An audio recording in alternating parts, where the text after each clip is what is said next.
na parte de quarta-feira. Misericórdia perdida. O amor de Deus é eterno, sempre imerecido, no entanto, podemos aceitá-lo ou rejeitá-lo, mas isso ocorre apenas porque Deus nos ama voluntariamente com seu amor perfeito e eterno, antes mesmo de fazermos qualquer coisa. Jeremias 31:3. Nosso amor por Deus é uma resposta ao que já recebemos, mesmo antes de pedirmos. Ele amou primeiro. A iniciativa foi de Deus. Abra sua Bíblia na primeira carta de João, capítulo 4, vamos ver os versos 7 a 20. Leia comigo. Amados, amemo-nos uns aos outros, porque o amor é de Deus e qualquer que ama é nascido de Deus e conhece a Deus. Mas precisamos nos amar e precisamos amar a Deus. Aquele que não ama não conhece a Deus, porque Deus é amor. Nisto se manifestou o amor de Deus para conosco, que Deus enviou seu Filho unigênito ao mundo, para que por ele vivamos. Nisto está o amor, não em que nós tenhamos amado a Deus, mas em que ele nos amou a nós e enviou seu Filho para propiciação pelos nossos pecados. Amados, se Deus assim nos amou, também devemos nos amar uns aos outros. Ninguém jamais viu a Deus. Ninguém jamais viu a Deus. Isto está claro na Bíblia. Quando fala ninguém jamais viu a Deus, está se referindo ao Pai, porque o único rosto divino que nós conhecemos é o do Filho.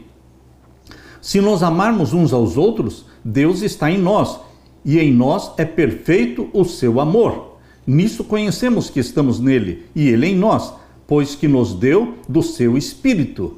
Quando amamos a Deus, é porque o Espírito Santo de Deus veio habitar em nós e derrama sobre você o amor divino. Verso 14. E vimos e testificamos que o Pai enviou seu Filho para Salvador do mundo. Qualquer que confessar que Jesus é o Filho de Deus, Deus está nele e ele em Deus. E nós conhecemos e cremos no amor que Deus nos tem. Deus é amor, e quem está em amor está em Deus e Deus nele. Nisto é perfeito o amor para conosco, para que no dia do juízo tenhamos confiança, porque qual ele é, somos nós também neste mundo. No amor não há temor, no amor não existe medo. Antes, o perfeito amor lança fora o medo, o temor, porque o temor, ou seja, o medo, tem consigo a pena, e o que teme não é perfeito em amor. Nós o amamos porque ele nos amou primeiro. Ele tomou a iniciativa.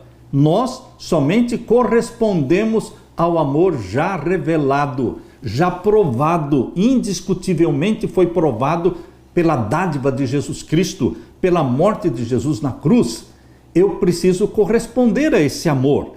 Verso 20, se alguém diz, eu amo a Deus e aborrece ao seu irmão, é mentiroso. Se você não tem reconciliação com seu irmão, se você teve desentendimento e você não busca, não pede perdão, não se reconcilia, você está perdido. Perdido. Por quê? A Bíblia diz, se alguém diz, eu amo a Deus e aborrece ao seu irmão, é mentiroso.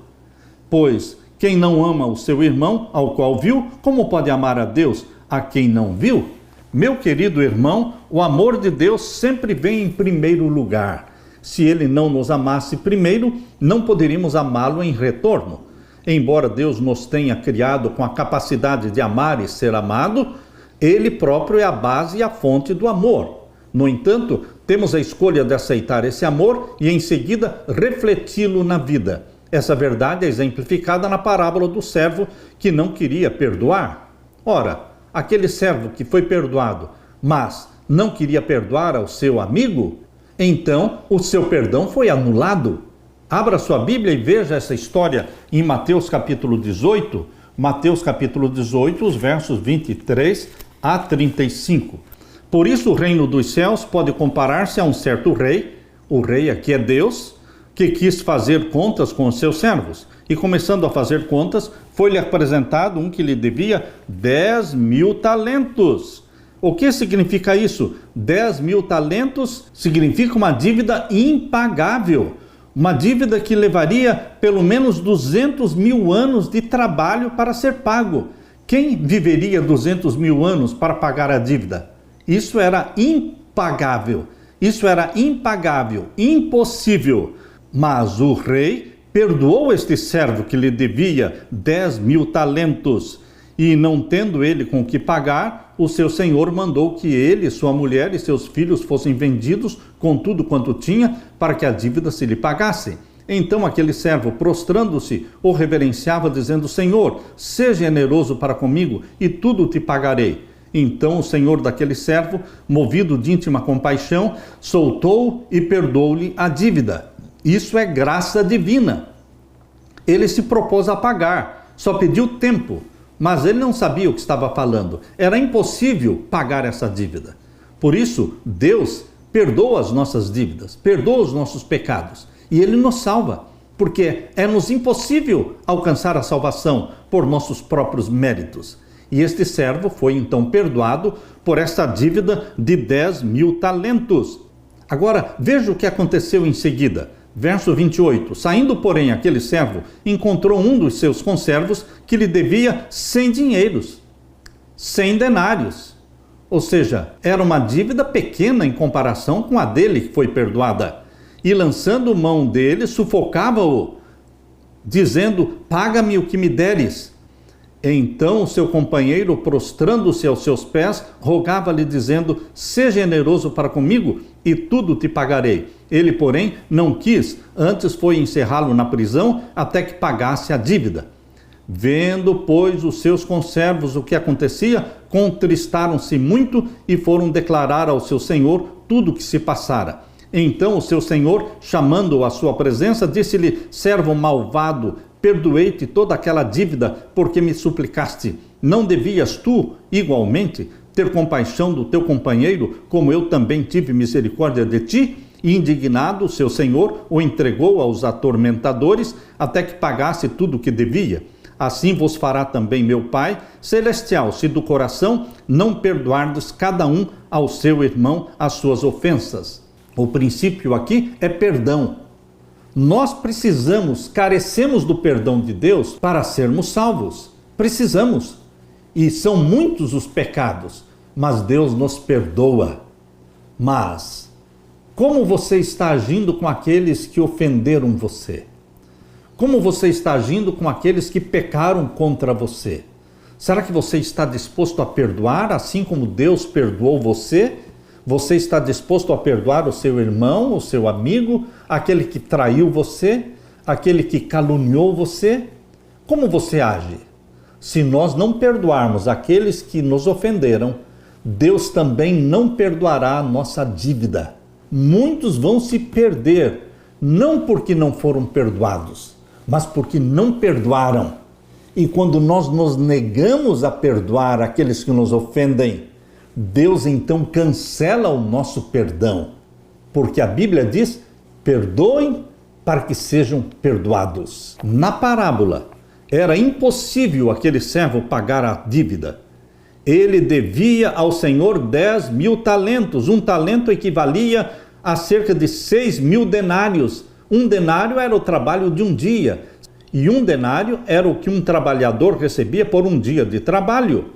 Um trabalhador levaria 6.000 dias para ganhar um talento, mas ele devia 10.000 talentos. Descontando os dias de folga, ele conseguiria trabalhar 300 dias por ano e assim ganhar 300 denários. Levaria cerca de 20 anos para pagar um talento, que consistia em 6.000 denários. 6.000 dividido por 300 é igual a 20. Então, para juntar 10.000 talentos, um trabalhador médio teria que trabalhar 200.000 anos. Quem trabalharia 200.000 anos? Jesus contou uma parábola onde a dívida é impagável, mostrar que é impossível a salvação pelas obras, pelos seus próprios méritos. Não, me dê um tempo que eu vou pagar. Não vai pagar. É impossível você se salvar. Ou Deus nos perdoa, ou Deus usa de graça para com você e comigo, ou nunca vamos nos salvar. A graça divina chega até você pelo sangue de Jesus. O preço pago foi o sangue precioso de Jesus.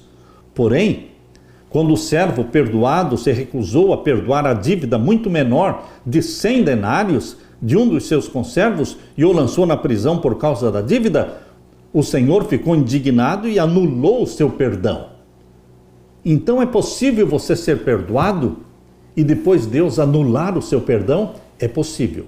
Se Deus perdoa os meus pecados e eu me nego a perdoar os pecados daqueles que me ofenderam, então o meu perdão será anulado. É isso que Jesus está nos ensinando nesta parábola. Então, meu querido irmão, muito cuidado com aquele irmão com quem você está brigado, com quem você não conversa, você não cumprimenta.